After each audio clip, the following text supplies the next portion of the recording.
Mesdames, Messieurs, c'est la fin de ce journal. Merci de l'avoir suivi. Juste après cette édition de 20h, retrouvez Serge Alain Auto et ses invités pour le débrief du journal sur le plateau d'Equinox Soir. Serge Alain.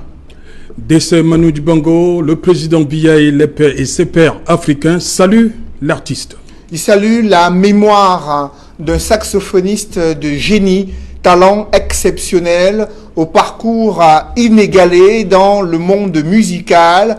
Vous avez suivi comment des icônes de la musique, des chefs d'État africains et de gouvernement ont tenu à saluer sa mémoire, son parcours, se souvenant d'un être exceptionnel, doté d'une générosité inégalée, qui a contribué à l'essor de nombreux artistes musiciens camerounais et d'autres sur la planète. C'est une légende inoxydable de la musique qui vient de s'éteindre. Et sur son compte officiel Facebook, sa famille a tenu à s'exprimer sur sa disparition en évoquant un extrait de sa chanson « Soir au village » pour les mélomanes avertis et ceux qui aimaient bien les musiques de Manu Dibango. Covid-19 pour l'Ordre national des médecins du Cameroun, le docteur Manaouda Malachi, seul face au Covid-19. Il constate avec regret une absence de synergie gouvernementale dans la stratégie de riposte contre la pandémie de coronavirus, déplorant le manque de mobilisation des autres administrations publiques pour accompagner le ministre de la Santé dans cette bataille. Le constat a également été fait dans un autre sens par le Premier ministre chef du gouvernement au terme d'une concertation interministérielle qui s'est tenue ce mardi dans ses services. Il a regretté le fait qu'il y ait un incivisme au sein de la population camerounaise. Certaines mesures de restriction des libertés, des déplacements sont loin d'être respectées et il prévoit des sanctions contre des contrevenants à ces mesures qui visent à limiter les risques de propagation du coronavirus, une pandémie qui vient de faire un mort officiellement au Cameroun. Voilà, c'est donc l'essentiel qui en soit deuxième partie. Bonne soirée à vous, Cédric. Bonne soirée à vous, Serge Alain. Voilà, Manu Dibango, c'est dimanche, c'est ça? Effectivement, Serge Alain. Il y a surtout cet événement très important. Vous vous souvenez, c'était en décembre 2011. Vous étiez à l'époque présentateur vedette de Dimanche avec vous. Ce divertissement infotainment très suivi les dimanches au Cameroun. Parmi les premières émissions, c'était celle avec Manu Dibango, un jour de réveillon de Noël au Cameroun. Comment s'est passée cette rencontre et quels souvenirs pouvez-vous vous aussi évoquer en ce moment où le Cameroun, l'Afrique et le monde entier pleurent ce monument de la musique? Serge Alain. Cédric Noufelé, écoutez, cette histoire avec Manu Dibango commence par une simple anecdote. Il faut se rappeler que en octobre de l'an de grâce 2011, lorsque Equinox Télévision décide de lancer ses programmes pour la saison 2011-2012, ce soir-là, nous sommes justement à l'Aqua Palace et au terme de la présentation de ce programme qui viendra révolutionner le paysage audiovisuel camerounais pour la journée de dimanche avec vous, après vous avoir présenté, vous les membres, vous faisiez partie de cette équipe, vous Cédric Noufelé pour le 13 minutes Inside, Julien Gay et les autres. Après cette présentation, j'ai été abordé par un personnage très connu. C'était monsieur Guillaume Sara. Il était à l'époque directeur commercial des brasseries du Cameroun. Ce soir-là, après la présentation, monsieur Guillaume Sara me pose la question, est-ce que vous allez parvenir à ce que vous venez d'annoncer? Parce que ce jour-là, j'ai annoncé que à partir de novembre 2011, personne ne décrochera plus Equinox pour aller ailleurs. Vous savez, à l'époque, il y avait un programme, la Grande Tribune, qui s'achevait dans les coups de 13 heures. Et il fallait un autre programme pour contenir, fidéliser les téléspectateurs de Equinox. Guillaume Sara me pose la question, je lui dis, monsieur le directeur, je pense ce que je dis et je dis ce que je fais. Et justement, dans ma tête, j'avais imaginé, j'avais pensé à recevoir pour ce programme une kyrielle d'artistes, de personnalités pour refaire un peu l'actualité d'une façon un peu décalée. Et Manu Dibango, sur ma petite shortlist, figurait sur ma petite shortlist, si vous permettez cette répétition. Et la rencontre, vous m'avez posé la question, elle se passe de manière fortuite.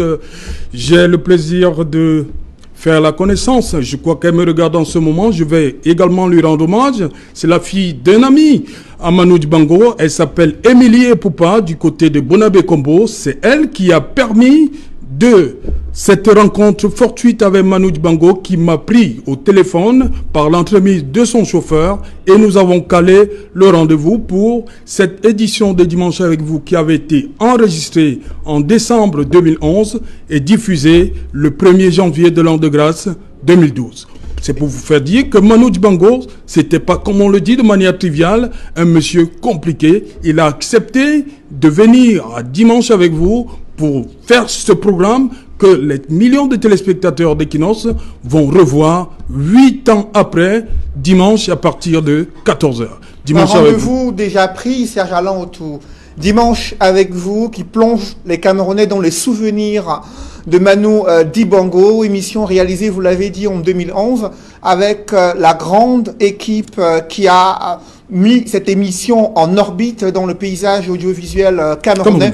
Le rendez-vous est pris, c'est Jalin. Voilà, Julien Gay, Cédric Noufélé et tout le reste, toute la grosse équipe, Carlos Minoué, ils étaient là, Séverin Tchouban, Innocent Abega, ils étaient à leur début dans cette maison qui nous accueille depuis une bonne dizaine d'années. Bonne soirée à vous, Cédric. Bonne soirée à vous, Serge Alain. Rendez-vous demain, 20h. Rendez-vous demain, 20h. Madame, Monsieur, dans un instant, la suite, Equinox Soir. Ce dimanche sur Equinox Télévision.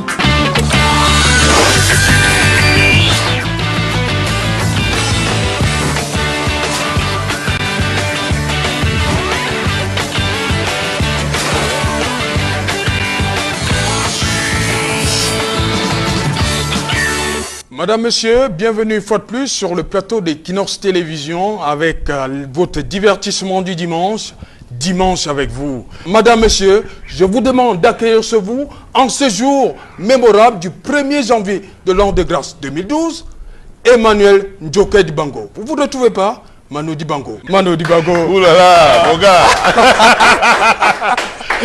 Voilà, Manu. Voilà un début d'année. Voilà, merci Manu. Avant de commencer, nous allons un toast. Alors, ça, c'est un honneur. C'est un plaisir. Et réellement, pour ceux qui ne boivent pas d'alcool, avec les jus, c'est bon aussi. Hein. Ah oui, ils peuvent faire la même chose à la maison. Voilà, vous pouvez faire la même chose à la maison. Ok, Manu. Et puis, vous souhaitez naturellement que cette année-là, elle soit porteuse d'ondes positives pour les uns, les unes et les autres. Ok, merci. La passion pour la musique et la créativité habite Emmanuel Njoké Dibango depuis sa tendre enfance. Élevé dans une famille d'obédience au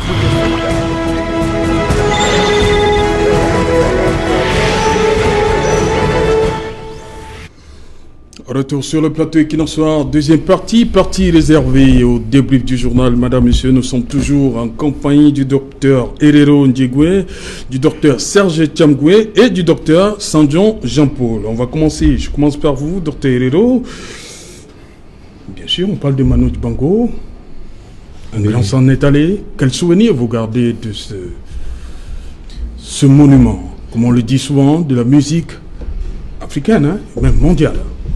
Plutôt que de souvenirs, je voudrais parler d'avenir en matière justement de mémoire, parce que les souvenirs sont dans le passé, mais la mémoire se construit aussi pour le futur. Donc l'avenir, si on devait s'appuyer sur ce que Manu Dibango a offert à l'humanité, je me permets de le dire en lui donnant toute cette envergure, peut-être que le Cameroun devrait se rappeler qu'il est le berceau de monuments et que l'immortalité, ce n'est pas qu'un mot. Il y a des gens qui peuvent disparaître physiquement, mais qui peuvent véritablement rester immortels, et Manu Dibango en fait partie.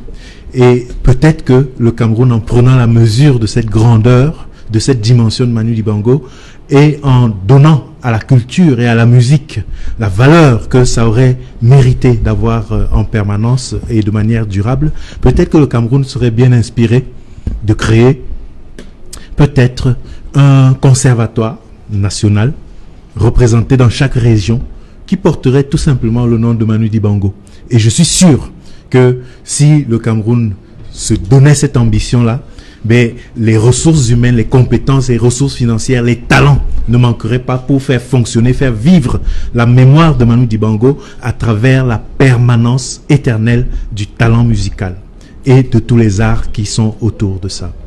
Voilà, docteur Sandjon, des hommages qui fluent de partout, le président Biya, les autres chefs d'État africains, c'est pour dire ce que représentait l'homme pour tout le continent africain. Oui, Serge Alain, moi je pense que les messages sont très forts. Nous les avons suivis tout à l'heure. C'est un grand homme, un grand musicien, vraiment un très grand ambassadeur de notre pays et qui a porté très haut les valeurs de la musique à travers le monde. Vraiment, c'est avec un pincement au cœur que je découvre que c'est Covid-19 qui l'emporte. Ah oui. J'aurais souhaité que ce soit peut-être une autre pathologie, tranquillement dans son lit. Mais l'actualité aidant, bon, je suis très ému. C'est clair, les Camerounais ne vont pas se remettre de sitôt de cette perte. Parce que vous savez, il y a eu beaucoup d'artistes chez nous, mais il y a Manu Dibango. J'ai souvenir en tant qu'étudiant à l'université de Yaoundé à l'époque, dans son patriotisme, il avait un projet pour mettre en route, je crois qu'une institution musicale à Yaoundé, soit au village, observatoire, bon, qui n'a pas beaucoup fleuri. Je pense que ça l'a boosté, ça l'a fait repartir. Donc nous avons perdu peut-être de peur à son expérience, mais il s'est exprimé ailleurs, il a rebondi encore plus fort. Donc vraiment, je m'incline devant ce message, devant ce corps, et puis je dis, on a encore perdu quelque chose en nous. Voilà, docteur Herero Ndjingwe, c'est le Covid-19 qui malheureusement emporte notre Manu, notre grand Manu. Et par rapport à ce Covid-19, il y a l'ordre des médecins qui s'est réuni et pense que le ministre constate malheureusement que le ministre de la Santé est presque seul au front. Je crois que le ministre... Ils ont tort de penser ainsi? Je crois que le ministre est dans son rôle, mais peut-être c'est très regrettable qu'il soit seul, justement, à intervenir. Parce que en matière de prévention et en matière de sensibilisation, ben c'est tout le monde qui devrait être mobilisé à des strates différentes. Et je peux imaginer que même le président de la République, aujourd'hui, prenne son téléphone et au hasard comme ça, compose un numéro de téléphone qui va sonner dans un marché à Yaoundé, à Douala, n'importe quel marché du Cameroun, et qu'au bout du fil, la personne qui décroche soit peut-être un Ben Skinner ou une vendeuse, qui soit étonnée d'entendre le président de la République lui dire « Je suis le président de la République et je t'appelle parce que je sais que tu es exposé et que chaque Camerounais est exposé. Ta vie individuelle compte pour le Cameroun. » Et ce serait une perte immense que à cause de peut-être l'inattention ou l'indiscipline, ben, tu sois foudroyé par le Covid-19. Je voudrais t'encourager à accepter les mesures gouvernementales et accepter les consignes qui sont proposées pour que l'ensemble du Cameroun soit épargné. Que si c'est le président de la République qui est au bout du fil, qui dise ça à un Camerounais ou à 25 millions de Camerounais, mais ça fera la différence. Donc, que le ministre de la Santé le fasse, il est dans son rôle. Que le président le fasse de la République, il serait dans son rôle. Et que chaque Camerounais le fasse, ce serait la moindre des choses. Donc, peut-être que l'ordre des médecins interpelle aussi le ministre de la Santé afin qu'il répartisse peut-être les rôles et que ce soit organisé. Par exemple, le numéro vert, qui est censé donc orienter les gens, devrait être porté par des gens instruits de ce que cela veut dire de répondre à quelqu'un qui est préoccupé, quelqu'un qui est angoissé, quelqu'un qui recherche de l'aide et de l'orientation. Et que, plutôt que d'attendre que ce soit les gens inquiets qui passent des coups de fil, ben, en multipliant les postes d'appel, peut-être par région, et en capacitant des personnels pour sensibiliser, ben, ce seraient des postes qui appelleraient, comme on peut le faire pour vendre un produit, n'est-ce pas, dans le marketing, on sait faire ça. Donc, que de manière aléatoire, ben, des centres d'appel aient pour mission d'assurer que chaque Camerounais ait reçu un coup de fil, pas un SMS. C'est-à-dire que dans un échange téléphonique, on est appelé chaque Camerounais pour parler en one-to-one avec lui, pour qu'il comprenne que ça, c'est une urgence majeure et que la vie de chaque Camerounais est importante, et de manière individualisée, on s'adresse à lui pour connaître sa réalité et l'orienter dans sa situation avec un itinéraire qui ait des chances suffisantes pour préserver sa vie,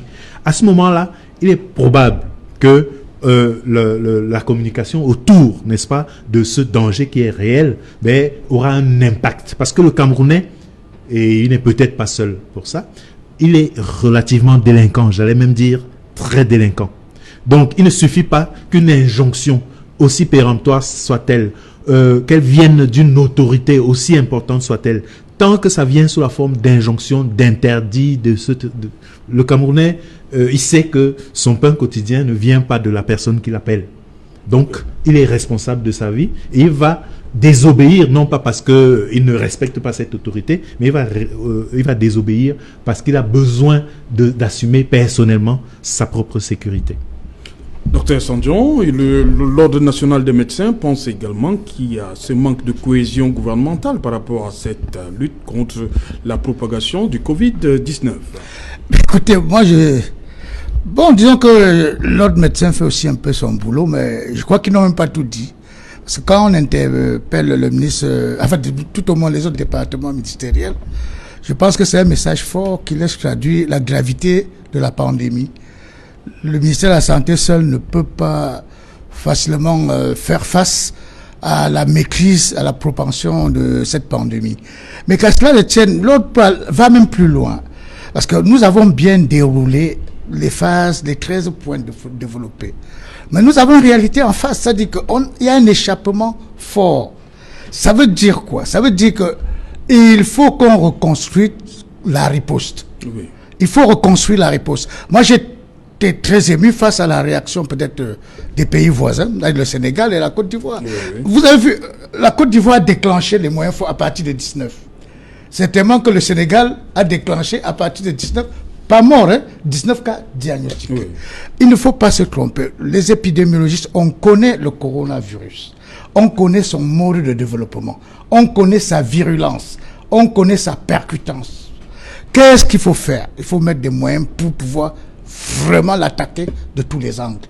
Et les moyens, c'est quoi? C'est vrai, toutes les mesures de prévention, de distance, moins de surcharge, ça c'est des mesures qui vont porter mais ne vont pas faire l'étanchéité. Il y a des fuites. Et les fuites seront là. Mais il ne faut pas se casser le visage. Il faut reconstruire la politique sanitaire. La riposte médicale. Parce que si on ne construit pas la riposte médicale, je veux dire quoi? Identifier les points de traitement capable d'administrer ne serait-ce que la première phase, parce qu'il y a 3 phases classifiées. La petite phase de la grippe classique, simple. La phase moyenne, vous avez une pneumopathie qui vous empêche un peu de respirer. Et la phase grave. Quelle est la réponse gouvernementale en termes d'équipement, en termes de formation, en termes d'outils de protection et de consommables? Moi, je ne sens pas le ministère, ou tout au moins notre pays, bouger dans ce sens. Ailleurs, on dit 1000 milliards. 1000 milliards, c'est pas pour caresser. C'est de se donner les moyens. Parce que par définition, si on avait des moyens, tout le monde devrait être checké. C'est-à-dire tout citoyen qui circule, on fait son test. Obligatoire. Obligatoire. Les tests positifs, on vous sort de la communauté et on commence à vous surveiller. Ça, c'est ça le principe de base. Maintenant, compte tenu de nos moyens, on dit, on attend celui qui a toussé, qui a chauffé. Bon, déjà, c'est déjà un petit pas restrictif.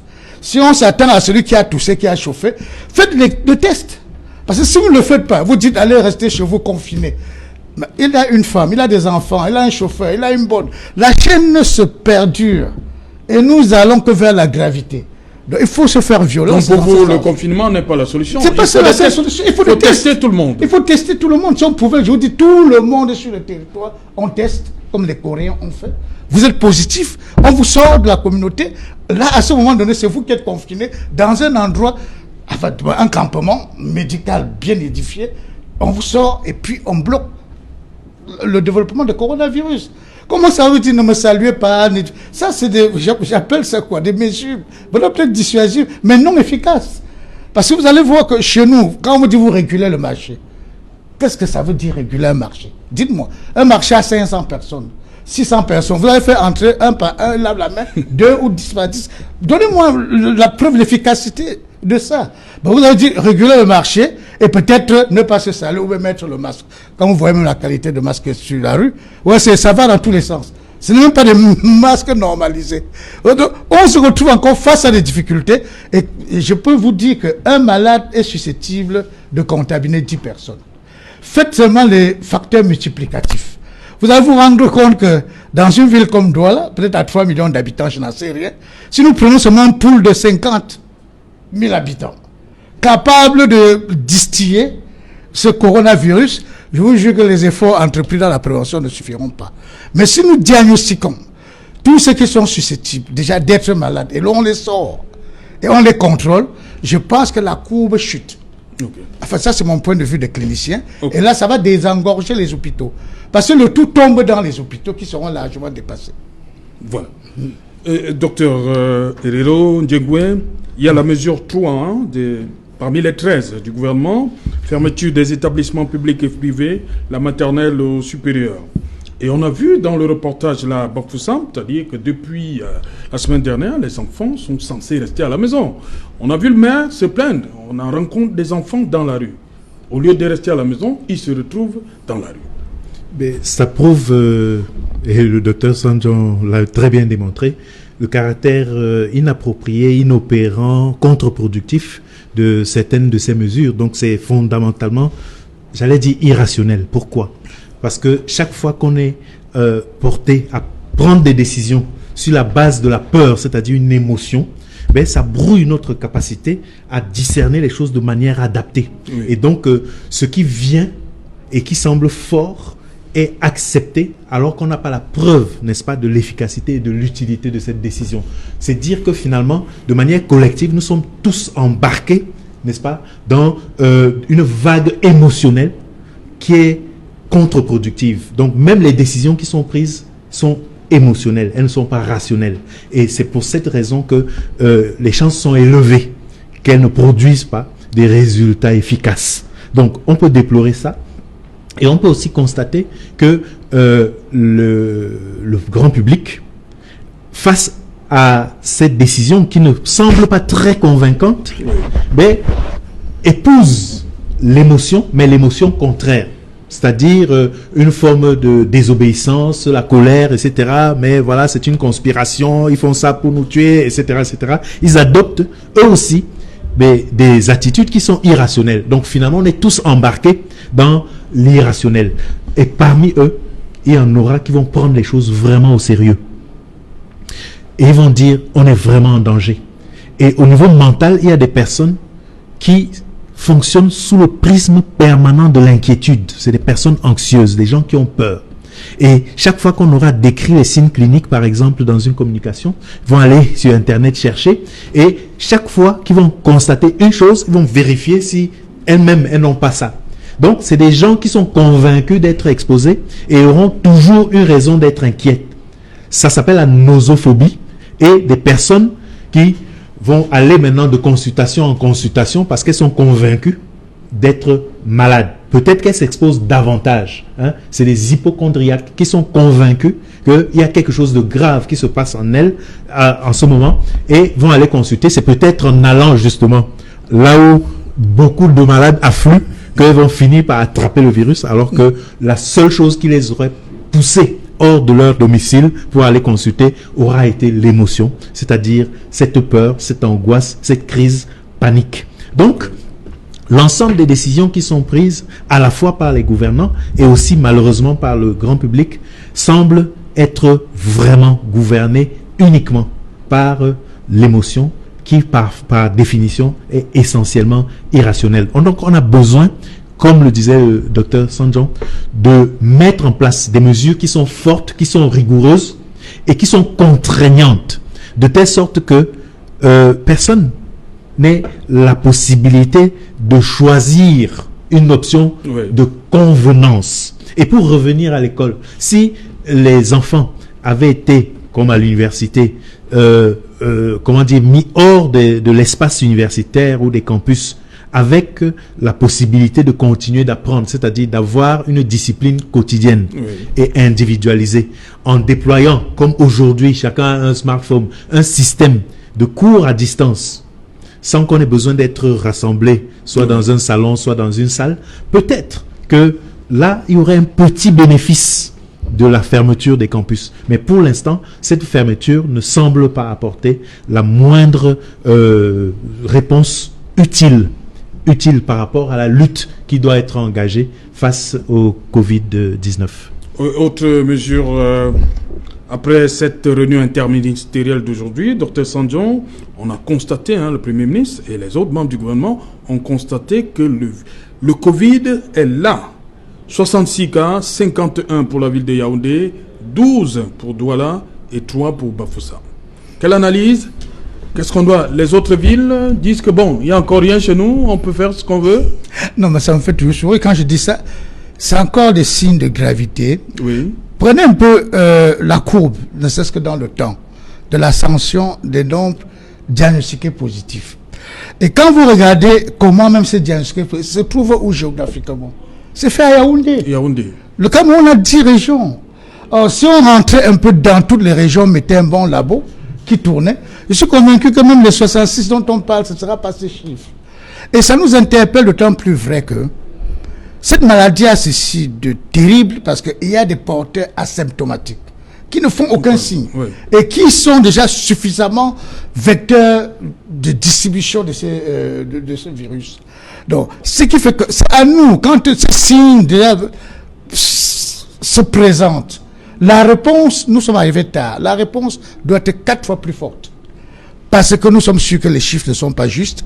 Nous avons la dangerosité de ce Covid-19 et nous avons la fragilité des structures d'accueil en face. C'est-à-dire la riposte médicale. Ça se termine dans les hôpitaux. On va faire tout le tour. Bon, même si on nous dit que 80 se soignent spontanément ou guérissent spontanément, il y a 20% de peut-être 5 millions d'habitants. Et ça n'est pas rien. 20% sur 5 millions d'habitants ou 5% qui seront dans les unités de soins intensifs, ce n'est pas rien.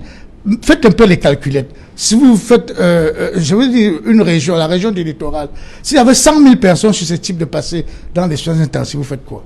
Ce sera dans les rues que vous allez commencer à soigner les Camerounais. Vous ne les soignerez même pas. Ils vont mourir devant vous. C'est tout. Donc moi je dis très bien que l'ordre de médecins attire l'attention du gouvernement.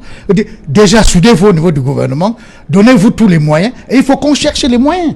Parce que le tout, c'est pas de dire au ministère de la Santé, l'autre pays, autant l'a fait dans d'autres secteurs d'activité de la vie nationale, autant on mobilise suffisamment de moyens maintenant pour pouvoir bloquer l'extension de ce virus. Parce que si on ne le mobilise pas, on ne va pas les mobiliser quand on sera en train d'aligner les cercueils.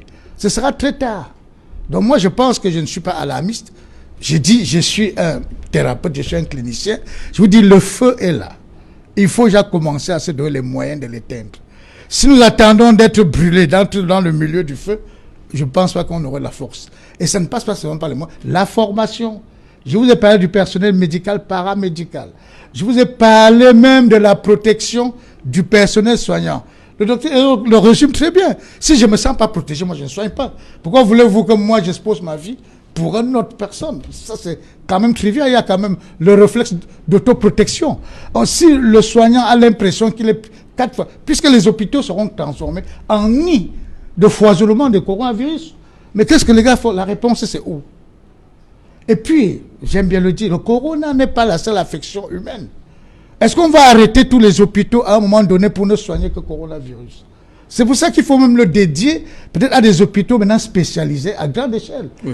Vous avez une année étranglée à 2 h du matin, le bloc opératoire, toutes les machines sont parties.